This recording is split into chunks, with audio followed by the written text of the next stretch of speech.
Shalom, bien-aimés dans le Seigneur, vous de la race, les élites du Seigneur, je vous salue au nom du Seigneur Jésus-Christ.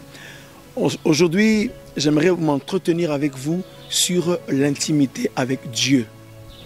Précisément, je parlerai des 7 lois de l'intimité avec Dieu. Plusieurs personnes ont parlé de l'intimité avec Dieu. Plusieurs personnes également ont voulu vivre avec Dieu une relation intime. J'aimerais lire avec vous l'évangile de Jean au chapitre 15, verset 9 jusqu'au verset 15. Comme le Père m'a aimé, moi aussi je vous ai aimé. Demeurez dans mon amour. Si vous gardez mes commandements, vous demeurerez dans mon amour, comme j'ai gardé les commandements de mon Père, et je demeure dans son amour. Je vous ai parlé ainsi, afin que ma joie soit en vous et que votre joie soit complète. Voici mon commandement. Aimez-vous les uns les autres comme je vous ai aimé. Verset 13. Il n'y a pour personne de plus grand amour que de donner sa vie pour ses amis. Verset 14. Vous êtes mes amis si vous faites ce que je vous commande. C'est le verset 15 qui nous intéresse précisément. Jésus dit: je ne vous appelle plus serviteur, parce que le serviteur ne sait pas ce que fait son maître. Je vous ai appelé ami, parce que tout ce que j'ai appris de mon Père, je vous l'ai fait connaître. Je ne vous appelle plus serviteur, mais je vous appelle ami.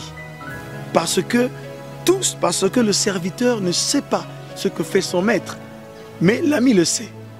Les 7 lois de l'intimité. D'abord, j'aimerais définir l'intimité. L'intimité, bien-aimé dans le Seigneur, c'est le caractère de ce qui est intime. Parler d'intimité équivaudrait, selon le dictionnaire, à parler des liens affectifs étroits. Alors, qui peut-on appeler un intime? Un intime, c'est celui pour qui l'on a une vive affection.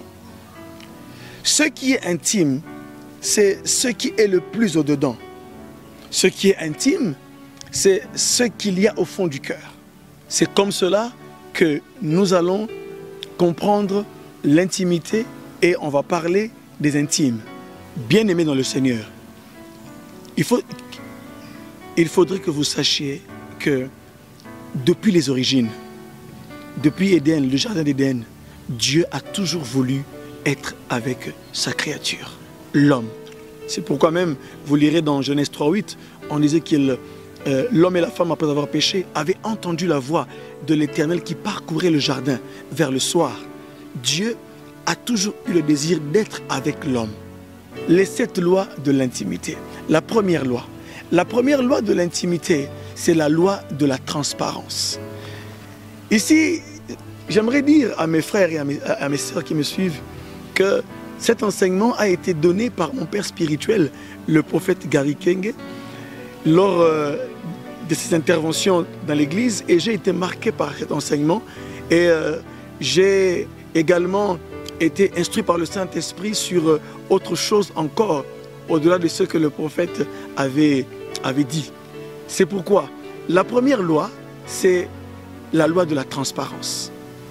Les intimes ne se cachent rien. Regardez ce que Jésus dit. Il dit dans Jean 15, verset 15, « Je ne vous appelle plus serviteur, mais je vous appelle mes amis, car le serviteur ne sait pas ce que fait son maître. Mais moi je vous appelle ami, parce que tout ce que j'ai appris de mon Père, je vous l'ai fait connaître. » Écoutez ce que la parole de Dieu dit dans Genèse 18, verset 17. Il est écrit, lorsque Dieu allait pour détruire Sodome et Gomorrhe, il a été reçu chez Abraham.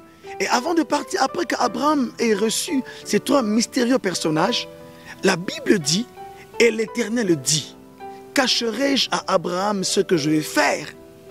Bien-aimé dans le Seigneur, sachez que celui qui vit dans l'intimité avec Dieu, celui qui est en relation étroite, dans une communion profonde avec Dieu, Dieu ne peut plus lui cacher certaines choses.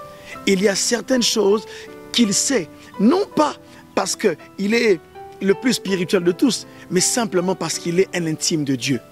J'aimerais vous exhorter à rechercher cette relation avec Dieu au point de devenir son intime. Et lorsqu'on est intime du Seigneur, le Seigneur ne nous cache plus certaines choses parce que nous sommes ses amis. Amen.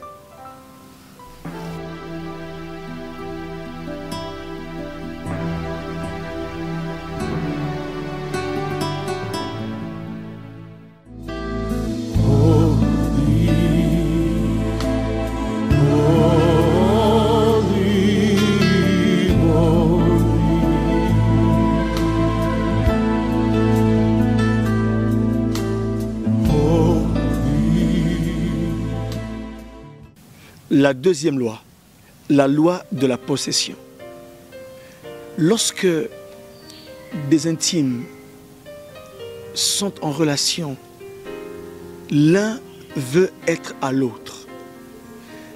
Mes frères et mes sœurs, lorsque Dieu appelle Israël hors d'Égypte et lorsqu'il lui parle au mont Horeb, Exode 19, verset 5, il leur dit, si vous écoutez ma voix, si vous gardez mon alliance, vous m'appartiendrez entre tous les peuples de la terre, car la terre entière est à moi. Le désir de Dieu est que nous puissions lui appartenir, nous qui sommes en alliance avec lui, que nous puissions lui appartenir. Frères, sœurs, vous qui êtes un intime du Seigneur, vous qui longtemps soupirez après cette dimension de la communion avec le Seigneur, sachez que la deuxième loi, si vous voulez vivre une intimité avec Dieu, une intimité particulière, sachez que vous devez obéir à la loi de la possession. L'Éternel, notre Dieu, dit la parole de Dieu, il est un Dieu jaloux. Il aime ceux qu'il a sauvés. Il aime que ceux pour qui il a versé le sang de son Fils, que cela lui appartienne en propre. Ceux pour qui il a une alliance avec eux, qu'il soit à lui. Et nous également, nous devons rechercher Dieu, afin que Dieu aussi soit notre part. La Bible nous exhorte, dans le psaume 27, David dit, il y a une chose que je désire ardemment. C'est que j'aimerais habiter dans la maison de l'Éternel pour contempler sa magnificence. Vous vous rappellerez encore, ce même David dira, m'approcher de toi, c'est ça mon bien. Mes frères et mes sœurs, combien de personnes aujourd'hui passent encore du temps dans la présence du Père? Combien de personnes aujourd'hui veulent que Dieu soit leur part? Combien de personnes aujourd'hui ne sont-elles pas combattus par le désir du monde, gagnés dans leur cœur par les désirs mondains, par les plaisirs impurs? Mais l'heure vient, cette heure est là, où je vous parle. Dieu est en train de vous interpeller afin de vérifier votre intimité, votre communion avec lui. Êtes-vous un assoiffé de Dieu? Êtes-vous un amoureux du Seigneur? Mes frères et mes sœurs, que Dieu nous appartienne en propre, cela paraît comme une quête impossible, mais cela est possible parce que nous sommes ses intimes. Jésus a dit que vous n'êtes plus mes serviteurs, vous êtes mes amis. Ce que j'ai appris de mon Père, je vous l'ai fait connaître. Entre autres, il leur a appris des choses sur le Père, afin qu'ils sachent qui est le Père. C'est pourquoi nous devons poursuivre cet idéal-là, que la loi de la possession doit nous animer dans la prière, dans la lecture de la parole de Dieu, dans le témoignage, dans les moments d'adoration. Nous devons rechercher cette dimension-là de la possession. Si Dieu n'est pas arrivé à être pour vous quelque chose que l'on veut posséder, excusez-moi quelque chose, mais si vous n'avez pas encore ce désir de posséder Dieu, mes frères et mes sœurs, c'est que vous devez revoir quelque chose dans votre intimité avec le Seigneur. Amen.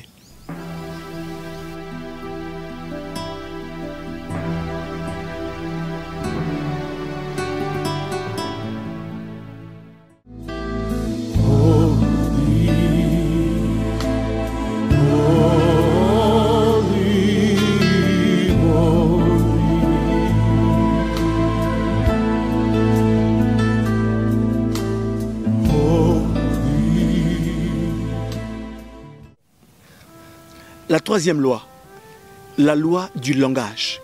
Les intimes ont leur langage propre. Lorsque quelqu'un vit en intimité avec une autre personne, sachez qu'ils auront des codes, ils auront une façon de communiquer, ils auront une façon de se parler. Elle peut échapper à certains, elle peut être connue d'autres, mais c'est leur langage. Et le premier et le plus grand des langages entre l'homme et Dieu, c'est la prière. Le langage de l'intimité par excellence, c'est la prière. C'est pourquoi dans Matthieu 6, vous lirez à partir du verset 6, Jésus dit à ses disciples, lorsque tu pries, entre dans ta chambre, ferme la porte. Ton Père qui est dans le secret, dans l'intimité, il t'écoute. Ne multipliez pas des paroles. Et il dit, dites, notre Père qui est aux cieux, que ton nom soit sanctifié. Vous comprenez cela, mes frères? L'intime a un langage. Et le plus grand langage, c'est la prière. Votre prière, c'est le plus grand langage avec Dieu. C'est la chose que Dieu comprend. Vous parlez à Dieu et Dieu aussi vous répond. Et Dieu parle à ses intimes par des signes, par des songes. Il leur parle par multiples choses que eux comprennent. D'autres ne comprendront pas parce qu'ils sont des hommes charnels ou bien ils sont simplement des hommes et des femmes qui ne sont pas en relation avec Dieu. Mais vous, qui êtes en relation avec lui, vous comprenez. Regardez ce qui s'est passé. Le psalmiste dira ceci dans le psaume 141, verset 2. Il dit que ma prière soit devant ta face comme l'encens. Et il ajoute en disant que l'élévation de mes mains soit comme l'offrande du soir. Remarquez-vous cela? Il dit l'élévation de mes mains soit comme l'offrande. Il compare une simple élévation de mains à une offrande. Et il sait que l'intime, son intime qui est Dieu, ne verra pas l'élévation seulement des mains. Le commun des mortels verra l'élévation des mains. Mais entre David et le Père et Dieu, cette élévation des mains est une offrande. C'est tout un langage. C'est pourquoi l'adoration, la prière, tout ce que nous faisons, c'est un langage que Dieu comprend. Nous pouvons simplement nous agenouiller et lever nos yeux vers le ciel.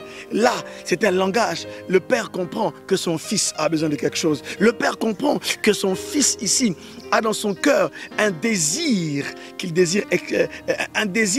souhaite exprimer. C'est pourquoi, comprenez que vous devez entretenir votre vie de prière. Car la vie de prière comprend le langage le plus profond entre l'homme et le Père céleste. Remarquez encore une chose, lorsque Élie est en train de fuir Jézabel, il arrive au mont Horeb, dans 1 Roi 19, verset 12, Dieu lui fait faire un exercice. On dit que Dieu, l'Éternel, fait passer le feu. Dieu n'était pas dans le feu. Un vent violent, il n'était pas là-bas. Les tonnerres, il n'était pas dans le tonnerre. Mais lorsque passa un murmure doux et léger, la Bible dit que l'Éternel était dans le murmure doux et léger. Et il a commencé à parler à Élie. Et Élie a compris que Dieu était là, dans le murmure doux et léger.